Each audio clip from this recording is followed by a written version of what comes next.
Assalamualaikum warahmatullahi wabarakatuh. Perkenalkan, nama saya Cecilia Maulinda. Di sini saya akan membahas tentang mata kuliah Psikologi Sosial yang diampu oleh Bapak Dr. Lahsi Purwito dengan Bapak Dr. Fadli Halim Hutasuhud.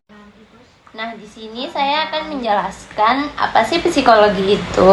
Secara etimologis, kata psikologi berasal dari bahasa Yunani, yaitu psyche dan logos.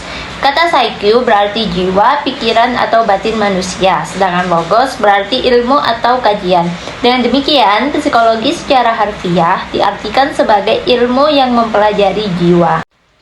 Pada foto tersebut, orang sebelah kiri memilih fokus pada dinding tebing yang gelap dan berbatu. Ia hanya melihat hambatan, kesuraman, dan merasa sedih. Sedangkan orang sebelah kanan, dia memilih fokus pada pemandangan matahari terbenam yang indah. Ia melihat peluang keindahan dan merasa bahagia.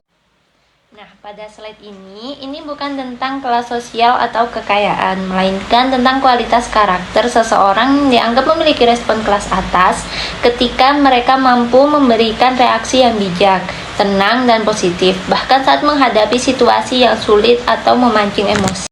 Yang saya pikirkan pada slide ini adalah pada sisi kiri digambarkan sebagai ranting-ranting kering tanpa daun. Isinya adalah sifat-sifat yang menguras energi dan menghambat pertumbuhan, seperti mengeluh, sombong, iri, dan malas. Sifat-sifat ini membuat pohon kehidupan kita terlihat mati dan tidak menarik. Nah, sedangkan pada sisi sebelah kanan digambarkan sebagai pohon-pohon yang rimbun dengan daun hijau yang segar. Isinya adalah sifat-sifat yang membangun, seperti bersyukur, kasih sayang, dan jujur. Nah, sifat-sifat inilah yang memberi buah atau hasil nyata yang baik dalam kehidupan kita. Kegagalan sebagai hambatan atau pelajaran. Nah, pada foto atas, seseorang melihat tumpukan kegagalan sebagai tembok besar yang menghalangi jalan, sehingga ia hanya berdiri terpaku dan tidak bisa maju. Sedangkan pada foto bawahnya, seseorang menggunakan tumpukan kegagalan tersebut sebagai batu bata untuk membangun jembatan. Dengan belajar dari kesalahan, ia bisa menyeberangi jurang dan mencapai tujuannya. Pada foto tersebut, orang sebelah kiri hanya duduk merenung dan menyerah saat berada di dalam lubang atau masalah.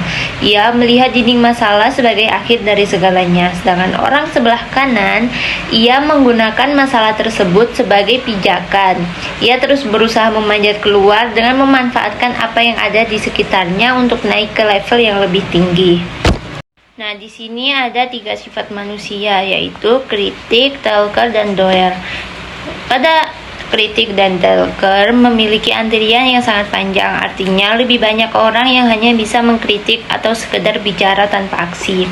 Sedangkan pada barisan doer memiliki antrian yang sangat pendek atau sepi, bahkan tidak ada, menunjukkan bahwa sangat sedikit orang yang benar-benar mau bekerja dan mewujudkan tindakan nyata.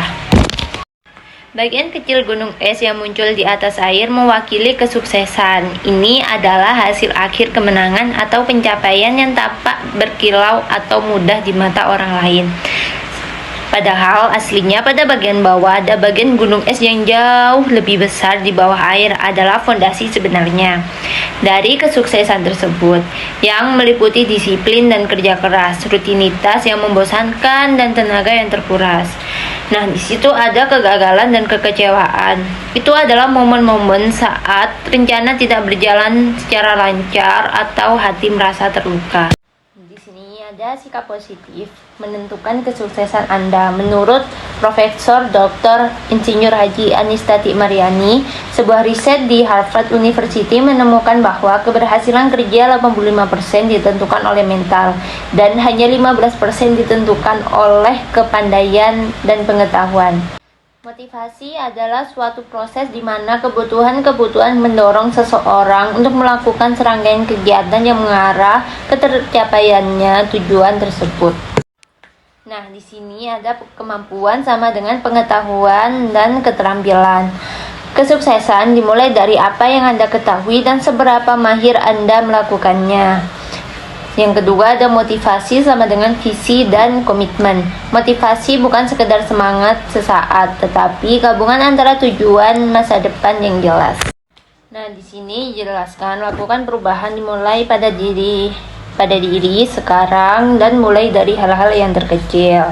Mulai dari kehidupan yang seimbang dengan bekerja, konsisten, dan istirahat.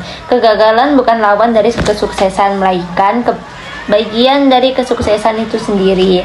Dengan mindset seperti ini, kita tidak perlu takut gagal karena setiap kegagalan memberi pelajaran baru yang membawa kita selangkah lebih dekat pada tujuan. Perjalanan yang jauh pasti dimulai dari satu langkah pertama yang diikuti oleh langkah berikutnya. Nah, di sini kita bisa mengikuti filosofi Lilin, mengambil inspirasi dari filosofi Lilin dalam menjalani hidup kita. Sekian presentasi dari saya. Terima kasih. Wassalamualaikum warahmatullahi wabarakatuh.